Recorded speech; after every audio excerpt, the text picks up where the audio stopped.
నమస్తే.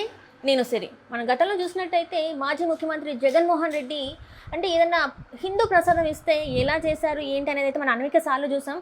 కాకపోతే ఇప్పుడు శ్రీవారి లడ్డు విషయం వచ్చింది కాబట్టి ఆయనైతే ఇప్పుడు శనివారం రోజైతే తిరుమల తిరుపతి దేవస్థానాన్ని దర్శించి అక్కడ మరి ప్రసాదం తింటాడని చెప్పేసి అయితే మరి వార్తలు వస్తున్నాయి. నిజంగానే ఆయన ప్రసాదం తింటాడా లేకపోతే జీవిస్తాడా నటిస్తాడా అసలు అక్కడ ఏం చేయబోతున్నాడు ఏందనేది మనకు వివరించడానికి మనతో పాటు ఉన్నారు ప్రముఖ రాజకీయ విశ్లేషకులు కిలారి నాగార్జున గారు. నమస్కారం సార్. నమస్తే సార్, ఇప్పుడు చూస్తున్నట్టయితే మాజీ ముఖ్యమంత్రి జగన్మోహన్ రెడ్డి ఆయన ఇప్పుడు ఏంటంటే తిరుమల తిరుపతి దేవస్థానానికి వెళ్ళి అక్కడ ఏదైతే ఆరోపణలు ఎదుర్కొంటే తిరుపతి లడ్డు ఏదైతే ఉందో అది కల్తీ నెయ్యితో తయారవుతుందని చెప్పేసి మనకి వార్తలు అంటే చూసాము అంతా కూడా. కానీ ఇప్పుడు ఏంటంటే శనివారం రోజున అక్కడ మరి వెళ్ళి తను అది తింటారు అని చెప్పేసి మరి వార్తలు వస్తున్నాయి. మరి నిజంగానే అక్కడ వెళ్ళి ఆయన అది సేవించే అవకాశం ఉందా లేకపోతే ఇదంతా జస్ట్ ఒక న్యూస్ లాగానే మనం చూడాలా? అంటే జగన్మోహన్ రెడ్డి గారు ఏ పని చేసినా ఎక్కడికి వెళ్ళినా ఆయన ఒక వివాదం సృష్టిస్తానికే వెళ్తాడనేటువంటిది మనం గతంలో చూసిన దాన్ని బట్టి మనకు అర్థమవుతుంది. సహజంగానే జగన్మోహన్ రెడ్డి గారు వాళ్ళ కుటుంబం అంతా కూడా క్రిస్టియానిటీని ఫాలో అవుతారనేటువంటిది అందరికీ తెలిసిన విషయం. వాళ్ళ తాతగారి దగ్గర నుంచి తండ్రి గారి దగ్గర నుంచి జగన్మోహన్ రెడ్డి గారి వరకు ఫ్యామిలీ అంతా కూడా క్రిస్టియన్ ఫాలోవర్స్. భారత రాజ్యాంగం ప్రకారంగా ఏ మతాన్ని ఎవరైనా వాళ్ళ ఇష్టమైన మతాన్ని వాళ్ళు అనుసరించవచ్చు.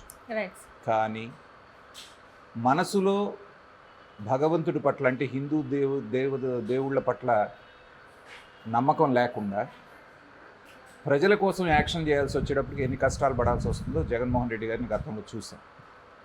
సహజంగా తిరుమల అనగానే శ్రీవారి బ్రహ్మోత్సవాల సమయంలో రాజు ఎవరైతే ఉన్నారో అంటే వెనక రాజులు అంటే ఇవాళ చీఫ్ మినిస్టర్ సతీ సమేతంగా వెళ్ళి పట్టు వస్త్రాలు సమర్పించటం అనేటువంటిది ఆనవాయితీగా వస్తోంది. ఈ 5 ఏళ్ళు ముఖ్యమంత్రిగా ఉన్నటువంటి జగన్మోహన్ రెడ్డి గారు ఏ రోజు ఆ ఆనవాయితీని పాటించలేదు. ఒంటరిగా తనే వెళ్ళాడు, తనే పట్టు వస్త్రాలు సమర్పించి వచ్చాడు.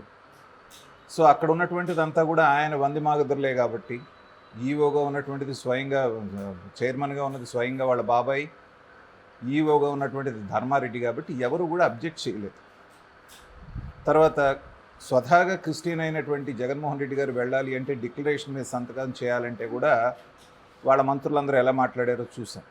ముఖ్యమంత్రిని సంతకం అడుగుతారా అన్నట్టుగా మాట్లాడారు.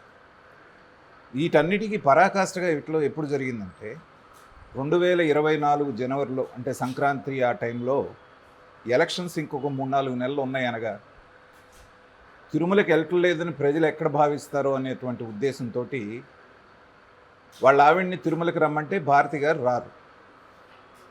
కాబట్టి వీటి మధ్య మార్గంగా వాళ్ళకి ఒక గతంలో చూసాం. చెవిరెడ్డి భాస్కర్ రెడ్డి అని ఒక ఆయన ఉన్నాడు. ఇలాంటి వాటన్నిటికీ కూడా ఉపాయాలు చెప్తుంటాడు. అసలు నువ్వు దేవుడి దగ్గరికి వెళ్ళటం ఏంటి, నువ్వు నీ భార్య అసలు దేవుడినే నీ దగ్గరికి తీసుకొస్తాను చూడని చెప్పేసి 3.5 కోట్లు 4 కోట్లతో తిరుమల సెట్టింగ్ వేసేసారు. తాడేపల్లి సంక్రాంతి టైంలో తిరుమల వెంకటేశ్వర స్వామి గుడి సెట్టింగే కొన్ని కోట్ల ప్రజాధనంతో. ఎందుకు? భారతి గారు అనేటువంటి ఒక్క వ్యక్తి తిరుమలకి వెళ్ళటానికి ఇష్టపడకపోవటం మూలాన ప్రజాధనం అనేది దగ్గర 4 కోట్లు వేస్ట్ అయ్యింది. అంతేకాకుండా వెనక వెంకటేశ్వర స్వామి విగ్రహం ఉంటే భార్యాభర్త ఇద్దరు కూడా ఆ విగ్రహానికి వీపు పెట్టి కూర్చొని వాళ్ళని పొగిడే వాళ్ళందరూ ముందు నుంచి పాటలు పద్యాల రూపంలో వీళ్ళని పొగుడుతూ ఉంటే సంతోషించారు. అంతటితో ఆగారా అంటే పూజ అయిన తర్వాత తీర్థం ఇస్తారు కదా, జగన్మోహన్ రెడ్డి గారికి తీర్థం ఇస్తే అది తాగినట్టుగా యాక్షన్ చేసి నెత్తి మీద నుంచి వెనక్కి పారబోస్తారు. ఆవిడికి ప్రసాదం ఇస్తే తీసి టిష్యూ పేపర్లో చుట్టి పక్కన పెట్టింది, పక్కన వాళ్ళకి అందించింది. ఇది వాళ్ళకి తిరుమల మీద వెంకటేశ్వర స్వామి మీద ఉన్నటువంటి భక్తి. సో చిత్తశుద్ధి లేని శివపూజలు ఎర్రా అని చెప్పేసి పెద్దవాళ్ళు చెప్తున్నారు మన చిన్నతనంలో. ఇది కూడా అలాంటి కోవకే చెందుతుంది. వాళ్ళకి మనసులో లేనప్పుడు ఓట్ల కోసం ప్రజల్ని మభ్యపెట్టడానికి చేసినటువంటి కార్యక్రమం అది అధికారంలో ఉన్నప్పుడు. ఇక అధికారం మారిన తర్వాత ఇప్పుడు దేశవ్యాప్తంగా పెద్ద సంచలనమైనటువంటి తిరుమల లడ్డూ విషయం ఏదైతే ఉందో ఎంత డ్యామేజ్ చేసిందో వైఎస్ఆర్సీపీని అనేటువంటిది మనం చూసాం. వీళ్ళు ఎన్ని రకాల కవరింగ్లు ఇచ్చుకున్నా, మీరు టెస్టింగ్కి ఏ డేట్ని పంపించారు, ఆ డేట్నా ఈ డేట్నా అని ఎన్ని మాటలు మాట్లాడినా ప్రజల్లోకి వెళ్ళిపోయింది వీళ్ళే కారణం అనేటువంటిది. దానికి దీన్నొక్కదాన్ని చూసి ప్రజలు నమ్మల.